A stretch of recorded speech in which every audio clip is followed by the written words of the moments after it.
जिंदगी में सोसाइटी के लिए कभी काम नहीं किया, एक पैसा भी खर्च नहीं किया, खर्चे भी नहीं करते। उनको सिर्फ फुकट का स्टेज पे जाना चाहे और बस उसके साथ और गाना सुना। और इसके लिए उन्होंने क्या किया, इतने सारे गेम। अरे भाई जिंदगी में पहले बार वो बोलता, बार बार बोलता था वो कि पाटिल साहब मैं आपके साथ जिंदगी भर रहूंगा, मौत मरते दिन तक साथ रहूंगा। कसम खाया था मैं। और जिस प्रकार के इंदौर में भाषण दिया और वो कर रहा है, अभी सब विक्रम दिखता। अरे भाई तारीफ करना, जिसके साथ जाना है, हर जगह पे बहुत सारे दुकानें खुले, जिसको जाना जाए नहीं, कोई रोक नहीं सकेगा। लेकिन ऐसा क्यों कहता कि तुमने इस प्रकार की बातें करना, तो ये सारी बातें गलत है और कोई गुजारा। तो ये एक बहुत गंदी राजनीति हुई। और बाकी जो अपना परिवार पर बहुत बात की है, तो इसके बारे में मैं बाद में बात करूंगा कभी भविष्य में। लेकिन थोड़े एक मिनट तो सर्वत वातावरण है, तो मैं एकता बहुत जरूरी है। तो आप भी कोशिश करें। हाँ, नाम और ताई ने बोला नाम नहीं लेते, पाटिल साहब का नाम नहीं लेते। आप उन देखो, उनको संस्कार नहीं देते होंगे नाम नहीं लेने का। उनके शिविरों में मालूम है क्या, 24 शिविर होते, 24, फिर भी उनको नाम नहीं लेते।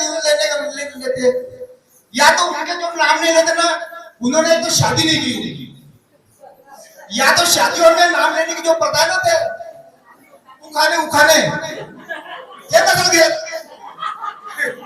अगर मजाक नहीं कर दो और वो पता नहीं तो क्या करूं, उनकी गलती है, दोष है।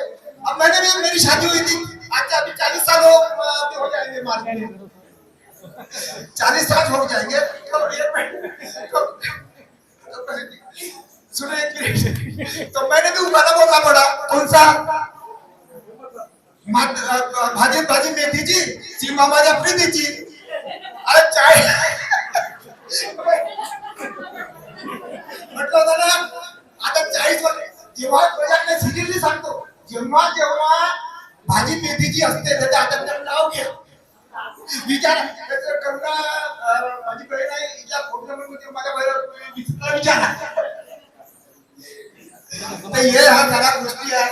आता बोलतो सिरियस होतो पण मजाक केली थोडी, टेन्शन। धन्यवाद।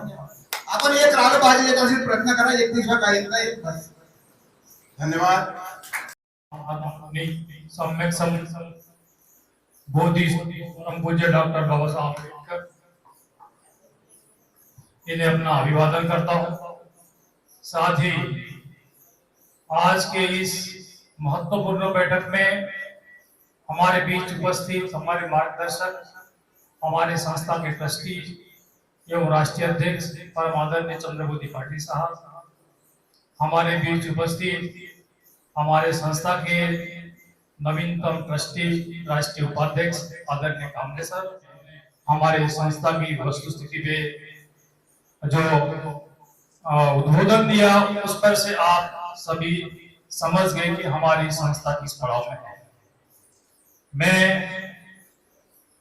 आज की तारीख में आपको ये बात बताना चाहता हूं कि जो हमारे संस्था का यहाँ तक का पड़ाव आदरणीय चंद्रबोधी पाटिल साहब ने लाया है, देखिए एक सामान्य परिवार से जरूर है, लेकिन समाज के हित में बहुत बड़ी बात उन्होंने बचा के रखी है। बुद्धिस्ट सोसाइटी की स्थापना बाबा साहब ने करने के बाद बाबा साहब द्वारा निर्मित संविधान से इनका संचालन हुआ करता था। उनके पुत्र भी द्वितीय अध्यक्ष रहे, वे भी उसी संविधान के संचालन करते थे। मीराबाई के समय जो डिस्प्यूट पैदा हुए और जो ओरिजिनल कॉन्स्टिट्यूशन में अध्यक्ष का प्रोविजन नहीं होने से धर्मदा आयोग को इंटरफियर करना पड़ा और उन्होंने निर्देश दिए कि आप इस संस्था को चलाने के लिए स्कीम बनाइए। ये बाबा साहब द्वारा स्थापित संस्था है, उसके बहुत बड़े उद्देश्य है। जो हमारे भारत देश के डायनेमिक पर्सनालिटी है, उनके द्वारा जो इतना बड़ा संविधान बनाया है, तो इसकी एक स्कीम होना चाहिए और इस संस्था को डेवलप करना चाहिए करके धर्मद आयुक्त ने निर्देश दिए। तत्कालीन ट्रस्टी आदरणीय रामटेके साहब ने स्कीम बनाई, स्कीम सबमिट की और उस स्कीम के तहत हमारे ट्रस्टियों की नियुक्ति हुई।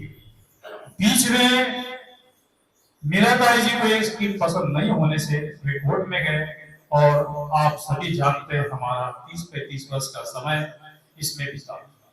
इसमें हमारे समाज का बहुत नुकसान हुआ। आप जानते हैं संस्था का काम तो अलग, हम एक वाद विवाद में पड़े रहे और आज भी हमारे बीच में हम इससे सुलझ नहीं पाए हैं। वाद विवाद निरंतर जारी है। जो उद्देश्य बाबा साहब ने लेके ये संस्था स्थापित की, बहुत बड़े उद्देश्य आप पढ़ेंगे, धर्मद आयुक्त का सारा रिकॉर्ड है।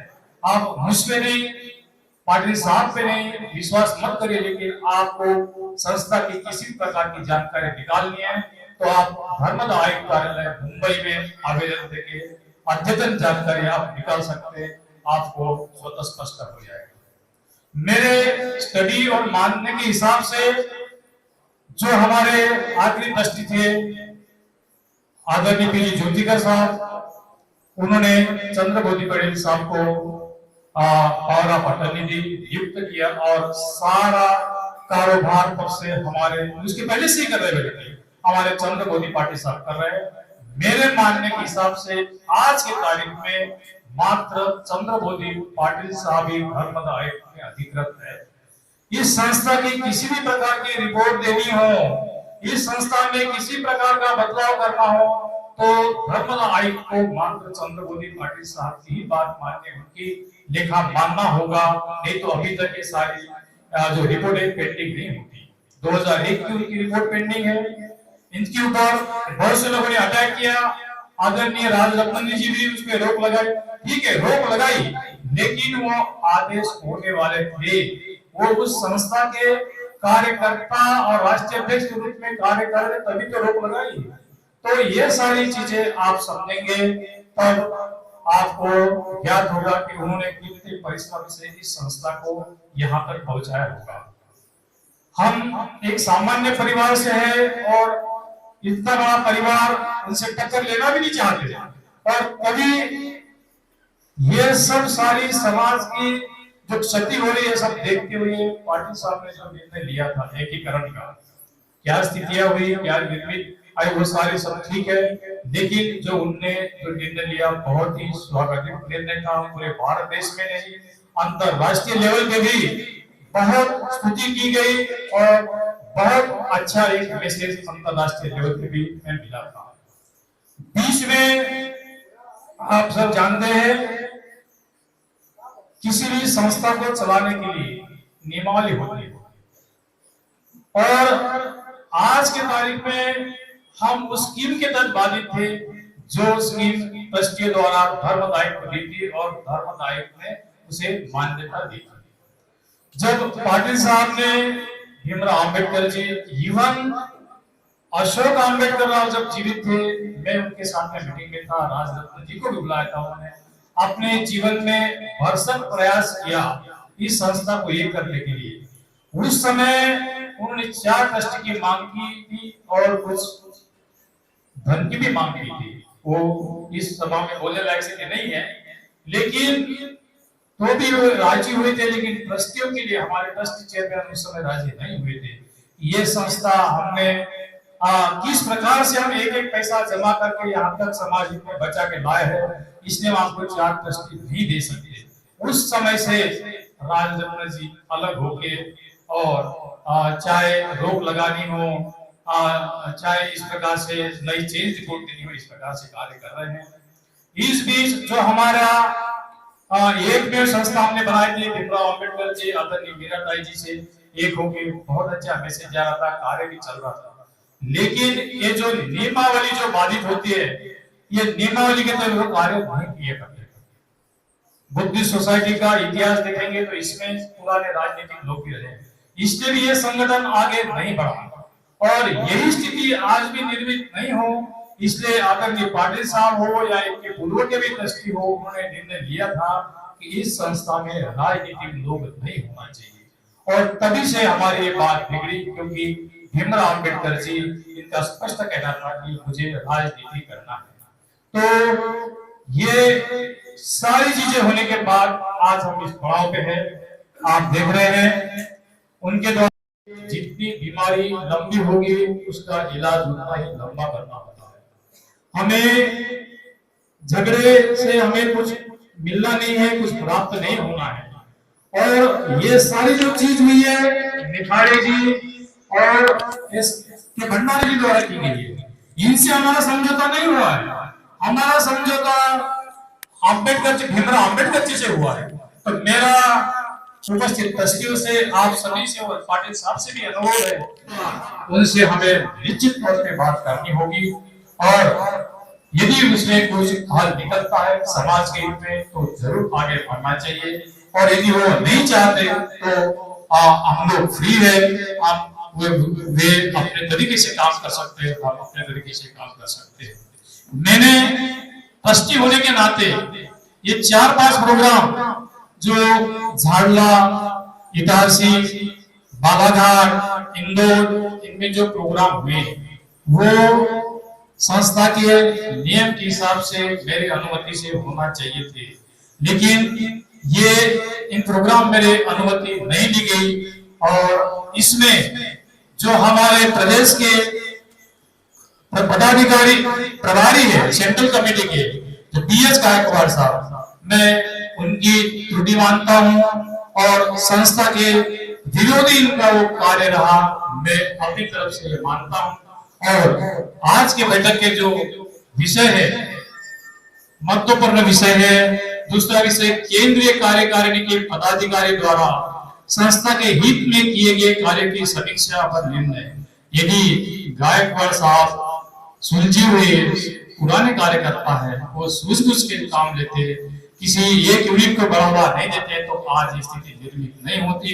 तो मैं आप सभी से और मान्य सम्मान्य मंच और आदरणीय राष्ट्रीय अध्यक्ष से अनुरोध करता हूं कि कोई भी केंद्रीय कार्यकारिणी का पदाधिकारी क्यों ना हो, चाहे मैं हूं चाहे कोई भी पदाधिकारी हो, जिनसे बार बार गलतियां होती है तो उनके ऊपर कार्यवाही जरूर होना चाहिए। मैं आप सबके बीच आज यह सिफारिश करता हूं, ये अनुशंसा करता हूं कि उन्हें मध्य प्रदेश के प्रभार से हटाया जाए और उनके बदले हमारे यूनिट से किसी अन्य पदाधिकारी को नियुक्त किया जाए। दूसरा जो मुद्दा है, मध्य प्रदेश राज्य के उत्तर एवं दक्षिण दोनों यूनिट के कार्य की समीक्षा या उनके कार्यकाल के निर्धारण के संबंध में आज संपूर्ण दिन भर से दोनों यूनिट की समीक्षा हुई। आप सभी लोगों ने बखूबी इस समीक्षा में भाग लिया और अपने अपने विचारों से अवगत कराया। मैं इस नतीजे पे पहुंचा हूं कि निश्चित तौर पे आप लोग दुखी है, फील्ड में जो मैदानी कार्यकर्ता है उनका जो उत्साह है वो भ्रमित हुआ है और वे कार्य नहीं कर पा रहे हैं। तो मैं आज के इस बैठक में यह भी अनुशंसा करता हूं कि हमें दोनों यूनिट को समाप्त करते हुए ये कई यूनिट बनाना होगा और ये कई यूनिट का निर्वाचन भी आज आपकी प्रमुख उपस्थिति में करना होगा। हम उन्हें छोड़ नहीं रहे हैं, अभी भी नहीं छोड़ रहे। जब तक आपकी भीमराव जी से बात नहीं होती तब तक हम उन्हें छोड़ नहीं रहे हैं। जो हमारे दूसरे यूनिट के पदाधिकारी छूटेंगे हम उन्हें केंद्रीय कार्यकारिणी में लेंगे। मैं सिफारिश करूंगा आप लोगों से। और मान लो शंकरराव जी ढेंगरे, मान लो चरणदास जी ढेंगरे छूटते हैं, उन्हें ऐसा लगता है कि मैंने प्रदेश में कार्य किया हूं और मुझे संस्था में काम करना है, तो निश्चित तौर पे हम उन्हें केंद्रीय कार्यकारिणी में ले सकते हैं।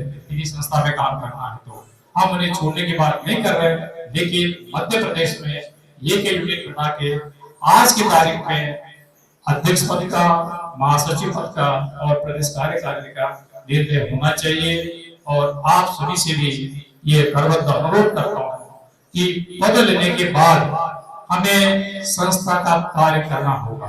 संस्था के आप उद्देश्य देखिए, बुद्धिस्ट सोसाइटी ही एकमात्र संस्था ऐसी स्थापित होगी जो भारत देश में आज के कार्य की जो माहौल चल रहा है, इस माहौल को कंट्रोल कर सकती है, बाबा साहब के विचारों को, बुद्ध के विचारों को स्थापित कर सकती है। और मैं इसलिए पुनः हमारे आदरणीय चंद्रमोदी पाटिल साहब से ये दोनों मुद्दे पे गिरने के लिए मैं अपनी ओर से अनुशंसा करता हूँ। आप सभी का बहुत बहुत धन्यवाद अदा करता हूँ कि आप सभी लोगों ने पूरे दिन भर संस्था के लिए दिया और बहुत ही अनुशासनात्मक ढंग से इस कार्यक्रम में हिस्सा लिया। मैं आप सभी को जिला शाखा के हमारे पदाधिकारी को पुनः बहुत बहुत बधाई देता हूँ और अपने दो शब्द समाप्त करता हूँ। जय भीम, नमो बुद्धाय। 14(2)(b) के अनुसार राष्ट्रीय अध्यक्ष को प्रदेश कमेटियां नियुक्त करने का पावर है और आपने इस कॉज के तहत आज मध्य प्रदेश राज्य की घोषणा की है, पदाधिकारी घोषणा की है। मैं मध्य प्रदेश के समस्त जिला पदाधिकारी, प्रदेश पदाधिकारी, इन सभी की ओर से आपका बहुत बहुत साधुवाद अदा करता हूं, आपको बहुत बहुत धन्यवाद देता हूं। जय भीम, नमो बुद्धाय। आकर के हमें अनुग्रहित किया उसके लिए आप लोगों का, आप सभी का बहुत बहुत धन्यवाद।